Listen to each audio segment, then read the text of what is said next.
Welcome to Endurance Dad, the podcast for anyone striving to break their limits. I'm Dr. Domingo Molina, a dad, husband, and endurance athlete who went from struggling to jog a mile to crossing the Ironman finish line. Here, we dive into training, mindset, nutrition, and the relentless pursuit of growth. Because the toughest step isn't the last one, it's the first.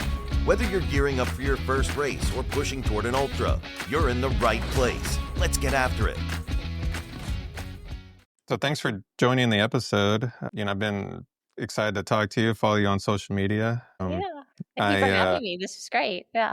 I actually just talked to a physical therapist yesterday that trains a lot of professional athletes, NFL players, professional sports cheerleaders. And so it was interesting to hear. I always enjoy talking to physical therapists. I think that, as orthopedic surgeons, we don't dive into that field as much as we should. And now that I'm getting back into endurance racing, I see all the benefits of obviously talking to my patients more about strengthening and running. And, I see a lot of SI joint pain. And so talking to them, about strengthening their glutes and IT bands, things like that, definitely important aspect. All right. Well, why don't you introduce yourself a little bit about you, as I've been following you on social media. So my name's Leah. I am a physical therapist. I work primarily right now with, really basically only runners. And I'm primarily a run coach and a strength coach. And then, I've been a PT for 11 years now, worked in many different settings, primarily outpatient orthopedic, a lot of different settings. Been an athlete my whole life. I was a swimmer well before I was a runner, swam all the way up through my senior year of college, retired from that, haven't swam since then.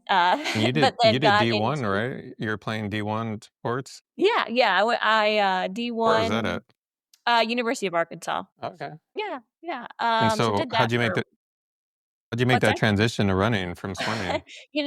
I just did not want to swim anymore. But I still wanted the thrill of chasing something and just having something on my calendar and, kind of cross training and things like that. We were forced to run when I was a swimmer. So I thought, well, I'll just try and sign up for a 5K. And then all of a sudden I thought, well, I can just do a marathon, which I don't recommend jumping from a 5K to a marathon. But I was also 24 years old and we don't, things like that don't bother us as much back Yeah. then.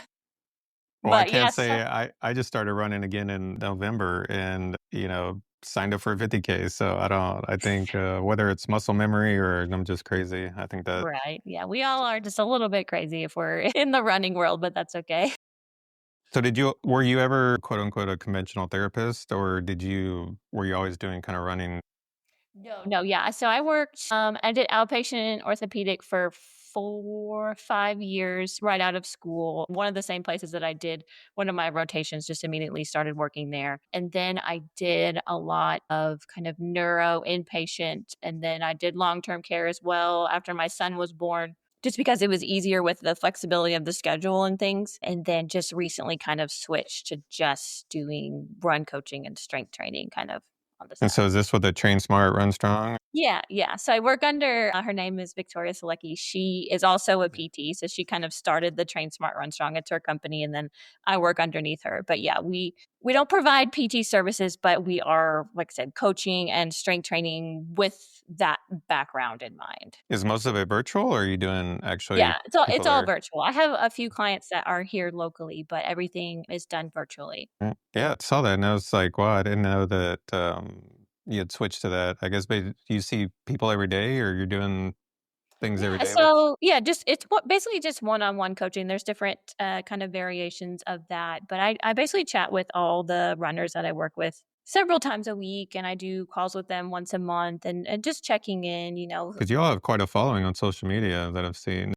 Vicky's bigger than me, but yeah, we have a good group and it works well, and we're just really big on communication because I say it all the time, running is so much more than running, and a lot of things can get in the way of that, and you have to adapt to that if you want to try to keep yourself injury free and free from burnout and all those kinds of things. So you find that, because she's a therapist too, right? Yeah. And so do you find that, I think it's helpful that y'all are able to provide that, physical therapy insight, even recovery.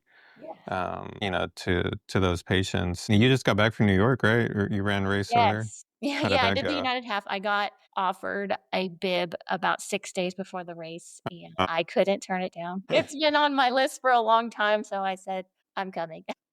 Yeah, I It wanted was to a do the great experience. lottery for the New York Marathon, but I've heard the logistics are, it's what, the biggest marathon, right? I think.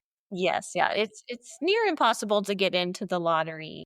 Yeah, and just a ton of people, and we like going to New York, but I thought, man, just to have to do the logistics of getting there, and I've had one of my close friends who I had on the show a few episodes ago. He said that just go in there and you're there at 4 o'clock in the morning, and it's cold, and Yes. you know, Yeah. so it's on my bucket list, but Yeah, I would agree. It's not a race to try to. I mean, you can go fast, but if you're, it's not a race to try to maybe PR just because of the logistics of it, and you're out there for so long to just to get over to Staten Island, and then you're, yeah, it's a long day. It's an amazing experience, but it may not be the one that you want to try to, make it your goal race. But it's a good one. Everyone should try to do it. So running, I know that, and I've seen you comment a little bit on social media. So when you transitioned from swimming to running, what were some of the adversities that, because I know you kind of allude to it a little bit on some of your races. I know you had a race, what, a few months ago that you had an issue with, or Yeah. A lot of overlap there between the sports, somewhat just in the amount of prep and things like that that it takes. But definitely swimming at that higher level came with a lot of pressure. And I kind of carried that over into my running career a lot, just that very extreme need to perform all the time. And it's hard to let go of, so considering I did that from the age of 8 to 21. So that's kind of all I knew.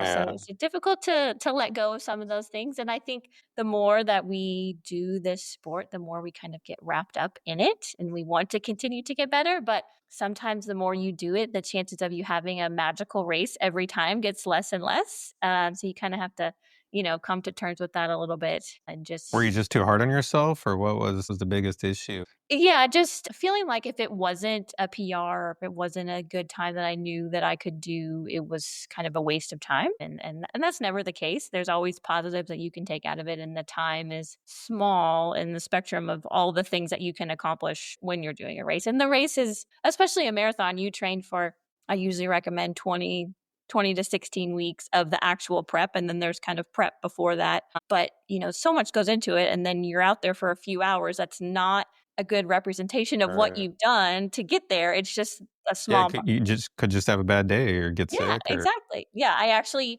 so I did Chicago in October, and I fell, which was very frightening. I've never actually fallen at a race, and my foot got caught and I fell and I hit the concrete. And yeah, it was just not a good day, and it was hard to recover from that. yeah. Yeah, I did the Louisville marathon during residency and forgot my food for breakfast that morning. So I went in, not having eaten breakfast. Oh yeah. And then it rained. And so, you can't prepare for those things, I guess. And that's what I struggle with too, a little bit, is since I'm doing the ultra, I had to run 13 miles, on the weekends for long runs. And so you're doing a half marathon. And so you have to give yourself a little bit of grace that while I do sign up for these races, it's kind of like, well, I just did a half marathon that, most people sign up for. And really, I think a lot of it's about the journey and not necessarily just that one day, like you said. It is nice though I think that's the nice thing about triathlon is you're really not putting all those three together until race day, and so it's nice to put them all together because then that is a little bit rewarding to do it all at once. Definitely running, I think, and I get into. I told you, I don't know if you saw on my social media, but a few weeks ago I had a kidney stone. I had that surgery, and so I hadn't taken a rest day probably in 4 months, and I was running every day, biking on the days that I wasn't running, and finally, I had to take 3 or 4 days, and, I'm a big data junkie. I was monitoring my heart rate variation. Lately, the last few months, I've been doing continuous glucose monitoring, and it was interesting to see how my values level out after those rest days, and so it really hit home that, hey, sometimes you need to take a rest day, even though as much as I try to tell myself, and especially social media is the worst thing, right? I'm watching these videos where people are saying you don't need rest days and just push and push. And, I think some people buy into that and then they end up hurting themselves. Yeah, I take I take my job as a PT and just a run coach very seriously on helping promote rest days. I think that it is one of the most, just from an injury standpoint, one of the most underrated ways to avoid injury. A lot of times it really is the case that you did too much too fast too soon, or you went over the load that your body was able to tolerate. And it's a great way to avoid that is getting those program rest days. And there's nothing wrong with rest days. I struggle with them as well. I always feel a little sense of guilt, but I know that it's so much easier to work harder when you give yourself those rest days. Yeah, that's funny because I've also been, on my journey to losing those 50 pounds, been doing a really low carb diet. And it's hard to do endurance training, really low carb diet. And so we went out to eat last night and actually I ran great this morning. And so, sometimes I have to tell myself, okay, it's okay to eat a little bit. Just like you have to tell people, hey, it's okay to take a rest day, Yeah, yeah. Fueling is also a huge component to that injury prevention as well, and overuse injuries and things like that. You have to give your body what it needs in order to do those things. Yeah, So I'm sure you absolutely. have a ton of clients that have that anxiety to not take a rest day. How do you get them to overcome and like what do you fill that time with then during the day? Yeah, I mean, I tell everybody, when people come to me to work with me, I never have to tell them to work harder. I usually have to tell them that they need to take the rest day. And I really just try to reiterate to them that you cannot continually build. There has to be an ebb and flow of how much you're pushing and how much you're recovering. And I tell them a lot, you work too hard to rest too little. So if you don't give yourself the rest, the work is not going to show through, and really the gains are made when you take that rest. And usually telling them that is helpful, and they know that it's part. I say the rest days are very much as part training as the actual training. It's And so very those important. people are probably the same runners that have anxiety about getting that PR or maybe not performing as well. How do you share your own sense of overcoming your issues with that to them? Like, what do you tell them to do? Yeah, I mean, I always joke with them, but first I just say that no one actually cares about your pace more than you. I mean, of course, I know their pace, Yeah. but that's not my biggest concern. But the more you try to put your foot on the gas and try to get that PR all the time, usually the harder it becomes. So if you kind of set a goal, I say set it and then forget it. Not so much that you don't think about it, but don't go out there for every single run and say, I have to hold X pace in order to hit this goal. So knowing that that goal is there and then just continually stacking those bricks is what's kind of give you that confidence when you go out there and run that race instead of just focusing on I've got to hit this pace all the time. Think about all of that work that you've stacked up to get there. Did you have a PR going into the United half? No, no, that wasn't my that wasn't my goal race. It was very much kind of a last minute thing. I did Houston Marathon in January, and I had, I don't know how closely you follow my social media, but I had a baby. He's 5 years old now, and I hadn't gotten a PR in the marathon since I had him, and so it's been about 5 years, and I had done several marathons and fallen very, very short of a PR. I finally broke that 5 year, actually it was 7 year PR hold that I had. So that was a big day. It was a Yeah, I big saw day. that. Congrats, congrats. I did the half in Houston. Ooh, Oh, it was yeah. probably when I was in medical school, so several years ago. But it rained during that one too. And that may have been. I think that was my first half actually that I did. But it's a great race. I like running Oh, through yeah. Yeah, it's a great one. Houston. What do you think it was that kept you from those PRs all those years? It was just having. I know kids get. I see your social media on running with the kids, I do the same thing. In fact, I do mostly treadmill work because it's easier for me to stay home and help my wife with the kids, or if they need a drink, I'll get off and go get them something. Yes. So I totally empathize with you when I see those videos of you doing that. Yeah. The kids, it definitely, and it was kind of the timeline too. So I had my son, and then he was about 8 months old when COVID happened. So then there was kind of just the shutdown. And so it was very hard to really stay motivated for racing during that time as well. But I think a lot of things kind of came out at that time as far as me realizing how much I had this negative relationship with running that I kind of had from swimming and carried into it. And I really think a lot of it was just the mindset. It wasn't that I wasn't consistent with running. I consistently ran for years and tried the best I could. But yeah, it was really more the mindset than anything. And when I kind of let go of feeling like I absolutely had to hit this PR number in order to be happy or feel like it was worth it, was when things really kind of started to click, and really just embracing the journey. And like we said earlier, knowing that the race is just a small representation of the entire journey. You can just have a bad day, and logistically sometimes things just happen. And just kind Was of it a letting go. technical issue that you weren't getting the PRs as well, or like nutrition or Yeah, I mean, I running definitely or had to dial in the nutrition. I would say I've probably doubled the amount of fuel that I take during a marathon specifically. I take around 75 to 80 grams of carbs per hour during a marathon, which is a lot. And that's something that you have to kind of work up to if something you want to try, just because you have to figure out what your stomach likes and things like that. But yeah, fueling was a big one. Strength training. I know I'm a PT, but I don't particularly love to strength train. It's yeah. not my Well, I favorite, don't but think most runners do, right? In no, fact, no, we don't love it, but I love the way that it makes my running feel, so I always just keep that in mind when I'm strength training. But a lot of factors there, and just because you have one training block doesn't mean that that's the end of it. You kind of stacking those blocks on top of each other is usually what gets you to the place that you want to be. And sometimes you get there faster than you think, and sometimes it takes longer than you think. But yes, many, many factors play into that. It's not just the miles. Yeah. yeah, I think fueling is hard because, when you tell me 70 or 80 grams an hour, I think, and again, this is me reiterating my own insecurities of my weight loss journey, but, I'm trying to do both, right? I do weight loss and do endurance training. And, I did the Ironman University coach certification, and, athletes should have 400 grams of carbs a day. And I'm like, how am I going to lose weight and eat 400 grams of carbs, Yeah. So it's hard because I battle that and then I maybe don't get as well on my runs, or, I don't get enough sleep and then my runs suffer. So how do you get people to like combat that? Because I'm sure you have people that say, hey, I want to lose weight, but I also want to train for this marathon. How do you balance back and forth with the nutrition and Yeah.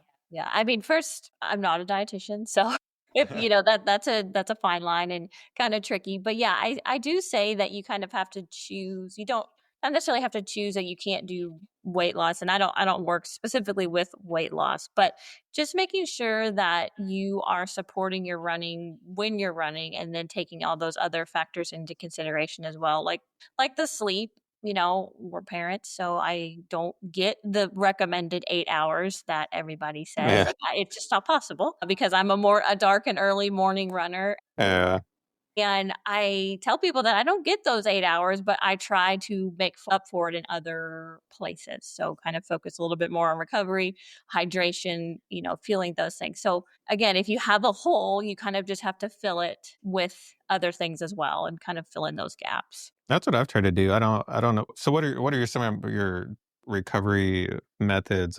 Are you like a ice bath person or compression boots, or do you do any of those Yeah. kind of things or No, I'm really not, just for time reasons. I don't have an ice bath or a sauna or anything like that.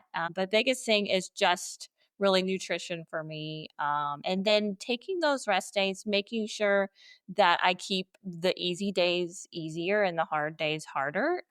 It is a big one. And just finding that rest when I can. And again, that really changed after having my son, because you go on training for a marathon, you on long runs on Saturday, you're out there for 3 hours, and it used to be after my long run I would come home and rot on the couch for hours. Well, that yeah, I know that's a does bad not thing. happen anymore, and as soon as you get home, you resume activity. Yeah. So just trying really hard to make up for that, and really adjusting the volume of my training. So what I needed when I was 28 and didn't have a child versus what I need now when I'm 37 and I have a child, I have to adjust that volume, and I can't do the same volume anymore. And that's okay. I can still do the same intensity and cut back some of the volume and still get the benefits out of it. Mhm. just realizing that maybe what you need one year is different than what you need the next year, because your life is going to look completely different every time, not even just having kids, but whatever it is, life can be stressful, and adapting to that is very crucial. Are you training for a marathon right now, or are you kind of in an off Yeah, phase? I'm going to do CIM in December. So I still have several months Oh before that. yeah. But yeah. So then what's like your weekly mileage right now then, kind of on the off Yeah. phase? Yeah. So right now I kind of maintain. So I am going to do a half marathon. This was my original one that I was going to kind of taper for and things until Mhm. I last minute got into United. But I have one here at the beginning of April. So I have gradually built up the ability to kind of keep around like 35 to 40 miles a week. That's something that's comfortable to me. Now that took me a That's while. still pretty modest though. That's Yeah, a yeah. It good took it amount. took me a while to get to that point, but I'm not a very high mileage runner. Some people run like in the 60s and 70s when they're training for marathons, and there's no right or wrong answer. There's no, if you run 60 miles a week, you're guaranteed to go, sub 3:30 or whatever you're going for. It's all about what works for you. And like I said, what I Uh, did 10 years ago is very different than what I do now. yeah. I'm kind of more of a, and luckily I'm not a big PR person. I'm very much like not a plan follower. I have a plan. I use the Run app. Some days, I was supposed to do 15 miles last weekend and I ended up doing 11, I would just, I go by feel a lot too. I've been lucky to not have really any injuries, but I think that's because I know when to push it and when not to. Yes. Yeah. But some of it is, I think, probably because I run every day, so maybe I could take some rest days and then load Yep. my days otherwise. What injuries are you seeing most of these people or your clients have? Yeah, yeah, typically the lower leg is really what gets gets the brunt of it all. Typically shin splints, plantar fasciitis, Achilles. Those are the go-to. And like I said, a lot of times it is just the case of too much, too fast, too soon, or we kind of didn't pay attention to some of the signs that, hey, I need to slow down a little bit, or like I said, I'm big on communication. So I always say, if you feel like you've had 5 or 6 runs in a row where you say, hey, I just don't feel good, I don't have that spring in my step, learning, like you said, when to push and when to pull back is so important. And just learning those things is really what's going to give you the longevity. And I think a lot of us are in this for the long haul, and that we love it and it's something that we want to continue to do all the time. So yeah, just kind of looking for those warning signs. Unless you have something where you fell, obviously that's kind of a different Mhm. story. But if it's kind of a gradual onset of a nagging pain, typically the first thing we do is pull back the intensity, and we pull back, how much volume you're doing as well. I don't ever just blindly throw exercises at someone, because that's sometimes not the answer, and maybe more Yeah. exercises is not exactly what you need. And a lot of people will say immediately, oh, it's probably my shoes. Shoes are a component to it, but shoes don't necessarily cause injury. It's just one of the components to it that we kind of look at. Yeah, yeah, and that's the hard thing is it's really so multifactorial and, Yes. should you be doing strength training or shoes, all those kinds of things. There was a issue that came up the other day about carbon shoes, and one of my friends said that, he had actually gotten hurt using the carbon shoes, just because they were so hard, and so, I think a lot of people fall into these fads of, like, buying different things and then they end up getting hurt. Yeah, definitely. Carbon plated shoes are a hot topic in the PT world, I would say. I don't say they're not bad, but you do have to use them with caution, and consider that the shoe is very, very different than a daily trainer shoe. So it's not meant to be worn all the time. Mm. Just have to be a little bit cautious with it. And yes, it may improve your time a little bit, but if you aren't doing all the other factors in there, you're really just kind of spinning your wheels. And there's lots of other things you can do to kind of benefit you. What about barefoot running? Do you get people that do barefoot running too, or that wanna do barefoot running? I personally have not. I haven't seen as much of that in a while. I did see a lot of that when I was working in the outpatient clinic like 10 years ago. It was a That's fad just for a little bit something. back 10 years ago. Yeah. That's just something that there's some shoes out there that have the 0 drop, and if that's something that you like and you feel like it's beneficial to you, then that's fine. You just have to gradually work your way to that. And that is something as far as shoes go that you do want to pay attention to as far as the drop. If you get a new pair of shoe and the drop is, significantly different than what the drop was on your other shoe, that can usually cause some more strain on the calf area for sure. What majority of the patients are you seeing that like are brand new runners that say, "Hey, I want to train for, a 5K." What's the best way to get those people motivated that you find, or do you think you can push them to, get off the couch and Yeah. kind of go down this running journey? Yeah. Yeah, I think the biggest thing to remember is that you don't have to run the 5K in the first month. You just have to slowly build yourself up and build that tolerance to it. But I always say once you get to that point, you'll be surprised at how much you can actually do. It's just getting through those first couple weeks that feels so impossible. And I mean, it doesn't matter if you're doing a 5K or you want to do a marathon, it always feels a little bit impossible. But taking those small steps, and then once you have that base, you will be shocked at how much easier it is to just continue with that base. The hardest part is just getting started. Absolutely. And are you stopping at a marathon? Are you going any ultras, or have you done any? I've considered a 5K, and I've considered just some trail races just because sometimes I get tired of trying to run fast. Yeah. Not that trail running is not difficult. It's just a whole different world that I've never. That's what I wrestled with when I was looking up races. Mhm. I'm doing the 50K in Malibu because some of these I saw races that they were just running through the woods. I was like, I've been a road runner for so long. I think it would be hard to transition a road runner to doing an ultras unless it was mostly pavement or gravel or some sort. Right. Yeah, it takes a lot more, especially if there's a lot of climb and downhill. If you're doing strength training, which you should be doing, you could kind of change your focus a little bit, especially to get your quads ready for the downhills. That's kind of a little bit different. What's Yeah, your trail strength running is training kind of. involve?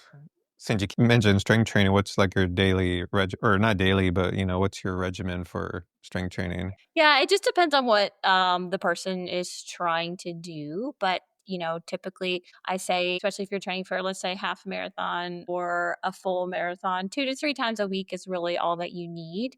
You want to avoid any of the hit or the high intensity interval training when you're training for a marathon or a half that has that higher load. You just don't need the intensity because you're already getting that through the running. So slowing down the movements, a lot about stability and control. So single leg activity, jumping, running essentially is just jumping from one leg to the other. So getting your body able to hold those positions for a long period of time is very important. See, that's interesting you say that because, I was picking out, we do the Peloton app, and my wife and I are always trying to pick out the ones that have the most intensity, because we're Yeah. like, oh, we need to burn a certain amount of calories. Well, I had just run 6 miles that morning. So Nope. Yep. yeah, You don't that's need it. interesting. You don't need it. I mean, there's a time and place for everything, but especially if you're training for a higher volume race, you don't need that intensity. You need to slow things down, get that control. That's really where you're going to see the benefit. I think that's the hard part is that, and I try to hit home to what I wanted to do with some of the podcast episodes was that, it's a lot of the struggles that I go through, Yeah. and we both know as being health professionals, sometimes this profession, you're just wound very tight and you're always go getter, and everything I do, it's 120%.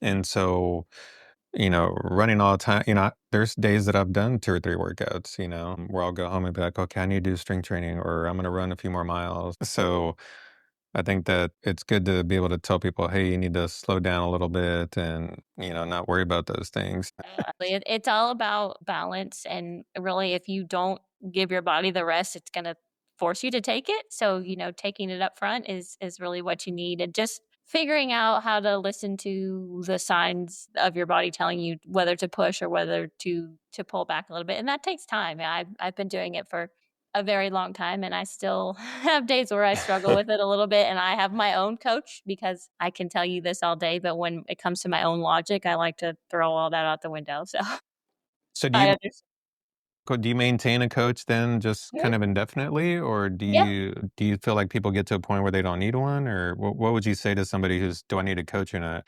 I think it's really up to you if that's something that you want. I've had people that have been with me for years, and then I have some people that stay with me just to do a race and then they're done with it, and that's fine. It's really if you want that kind of communication there. And I just like to take the guesswork out of it because even like I said, even if I technically know what to do when that applies to myself, I just don't really want to think about it. And I kind of just want to put it in the hands of someone else. Now I communicate with him quite a bit and we chat and we adjust things. And same thing goes for the people that I work with. It's really just about you want that in your corner, while you're training for something. So how did you get into coaching? Did you just at what point did you say, you know what, I can teach people, was it just from personal experience or you felt like you had the medical expertise or Yeah. Yeah. I mean, I just have been an athlete for so very long. And there were so many things besides the PT side of it that I could offer, just the experience. I competed at Olympic trials in 2008. So just being at that level and those kinds of things, I really wanted to help people with that. Not necessarily at that level, but the work so many ethic, I guess? yeah, yeah. It's just so many things that I wanted to help people with because it's so much more than just getting out there and logging the miles. It's a lifestyle and so many things come up.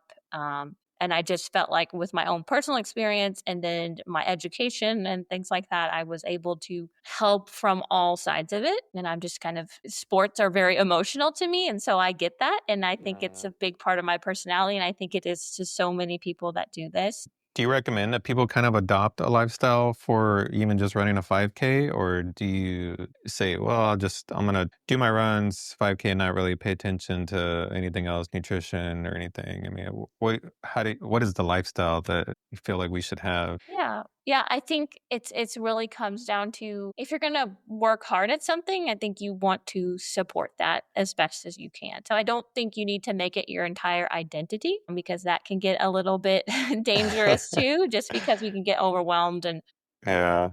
fixated on things. But I think if you're going to put an effort into something, you should support it from all aspects. That doesn't mean you can never miss a run or you can't, go out to eat or those kinds of things. It's just supporting it the best way that you can, and finding that balance to it.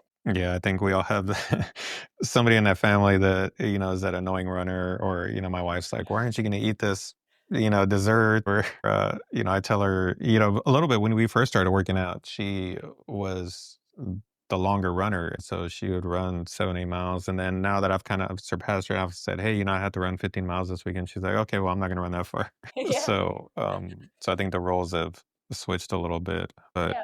well, tell me where we can find more information on your coaching and Sure. if the listeners want to get in touch with you and learn Yeah. more. Yeah, absolutely. So, I mean, I'm biggest on social media. So, Instagram, I guess my handle is Leah. Yeah, I'll put it on there. Yeah, yeah, leah.runs.dpt, and then the website is trainsmartrunstrong.com, and on there, I always just recommend people just book a discovery call with me. They can reach out, via direct message if they want to, but I always do discovery calls. They're free. That way I can just chat and, I'm never going to force anyone. You can't force anybody to do anything, but just chatting with them and seeing if it's something that they want and if it's a good fitter. And it seems like you all are it seems like you know people everywhere you go and when you're going somewhere, and it seems very Yeah, no, collegial and like no. a fun group. So I think, I tried out for a little bit. Again, and everybody's based different on personalities. Sometimes, I don't know if it's just me being in a position, I have a hard time like learning from, I know that I need to coach too, probably, and I could change things and do things. And so that's part of what I wanted to tell people throughout these episodes was, hey, there's people that you can learn from their experiences. Everybody has a story to tell. I was particularly drawn to your story about some of the emotional adversities you'd gone through and how to overcome those, because I think that's a lot of what people don't talk about. Maybe that's why people quit running or quit sports. And, so I appreciate you telling us some of that story. Yeah, absolutely. I appreciate that. And that's really what I'm here for. Again, it's kind of the coaching and the PT side of it. But then like I said, there's a lot more to it that people don't talk about, and it's something that we care about. And there's some hardships in it, definitely. I mean, there's some things and some trials and things that are tough that people don't chat about. But Well, I it's think yeah, particularly because people use running to maybe escape from something else. And yeah, so sometimes that's a good thing. And then sometimes it just, you transfer one either obsession or addiction to running, and then that can be bad. yeah. I mean, I joke, but it's kind of true. I thought I could use running as therapy, and it proved even more that I needed therapy.